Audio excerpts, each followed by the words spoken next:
Coleção 75.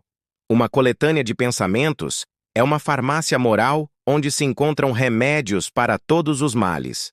Voltaire. Por Clodecy Andrade. 1. O professor frustrado com a perda de autoridade diante de alunos que confundem igualdade com arrogância. Ironiza a máxima de Paulo Freire e vê na indisciplina deles o reflexo de um sistema educacional corrompido pela burocracia e pela inveja. Afinal, o osso é doce. E poucos aceitam largar o conforto da ignorância para saborear o amargo do verdadeiro saber. 2. Entre o Enem do esforço e o Anem da distração digital, denuncia-se a superficialidade das leituras inúteis que sufocam a reflexão e empobrecem a alma, lembrando que vale mais ler pouco, mas com profundidade, do que consumir muito sem aprender nada. 3. Em meio a uma juventude que confunde ouro com valor e fertilidade com virtude, denuncia-se a ostentação vazia que esconde a pobreza moral, lembrando que a verdadeira grandeza nasce da sabedoria herdada e da obediência a um pai piedoso, pois só o caráter, e não a aparência, resiste ao tempo e às tentações humanas. 4.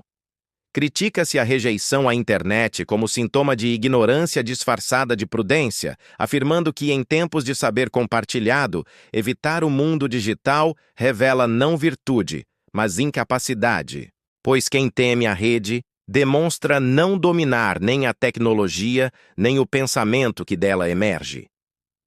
5. Lamenta-se a domesticação do poder político, defendendo que um verdadeiro líder, como o Leão de Maquiavel, deveria ser temido e respeitado, não submisso às formalidades democráticas, pois, onde a autoridade se fragiliza em gestos e justificativas, o mal encontra espaço para reinar sob o disfarce do jeitinho nacional. 6. Denuncia-se a arrogância dos que falam mais do que ouvem, vendo na pressa de responder sem compreender a prova maior da ignorância moderna. Pois quem escreve sem escutar transforma a palavra em ruído e a comunicação em espelho de sua própria confusão interior. 7. Contrapõe-se o falso professor, movido pelo lucro e pela vaidade, ao verdadeiro mestre, guiado pela justiça e pelo amor ao saber, afirmando que apenas este, fiel à vocação e à elevação do aluno, transforma o amargo do ofício em doçura, enquanto aquele, escravo do aplauso e do salário, cava a própria ruína. 8. Denuncia-se a hipocrisia de uma sociedade que se diz moral e religiosa, mas lucra com o vício, e fecha os olhos ao crime, mostrando que a fé, quando serva do interesse, não purifica, pois nem a religião mais fervorosa impediu que o mal florescesse onde o amor deveria reinar.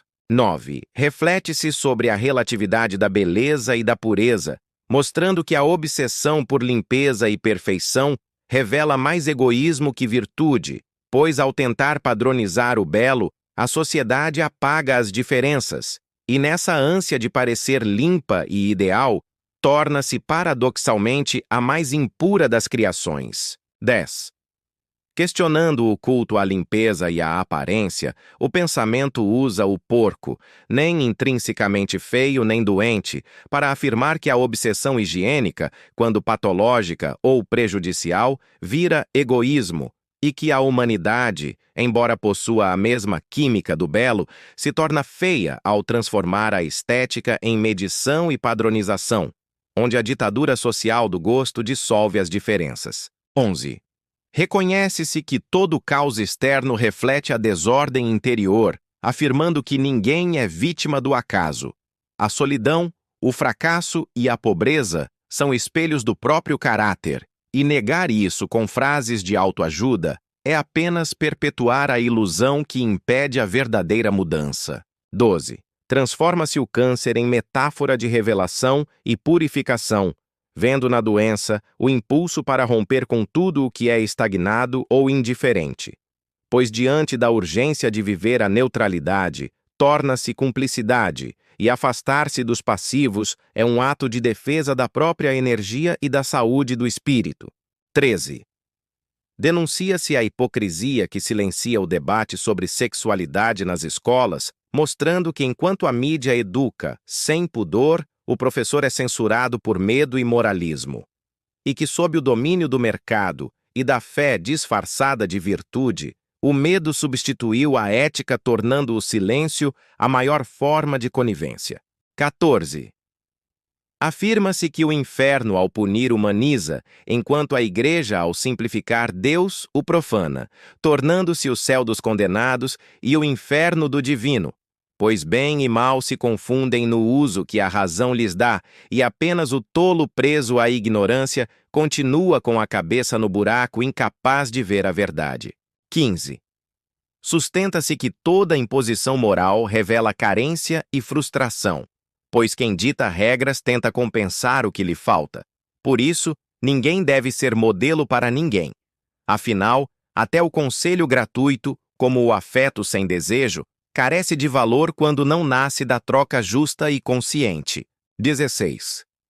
Denuncia-se a moralidade fingida dos fanáticos que pregam virtude enquanto ocultam o vício, lembrando que a verdadeira imoralidade não está em quem vive com transparência, mas na inveja dos que disfarçam seus desejos sob o manto da fé e da correção.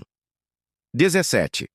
Afirma-se que o saber habita até o inconsciente e se revela na fala, mas que a existência é finita e sem herança. A árvore morre em si mesma, enquanto a semente autônoma carrega outro destino, pois nenhum ser gera continuidade, apenas variações efêmeras de uma vida que nunca se repete. 18. Denuncia-se a falsidade profissional disfarçada de atendimento, mostrando que quem não domina o próprio ofício nem assume seu papel, trai a função que representa, pois servir sem preparo ou comprometimento é a forma mais comum de não vestir a camisa e de fraudar o valor do trabalho. 19. Propõe-se que o excesso de proteção às mulheres, ao invés de equilibrar os gêneros, acabou invertendo seus papéis, enfraquecendo o modelo heteronormativo e revelando a ironia de uma moral que, ao tentar conter o desejo, acabou por reinventá-lo fora dos limites que ela mesma impôs. 20.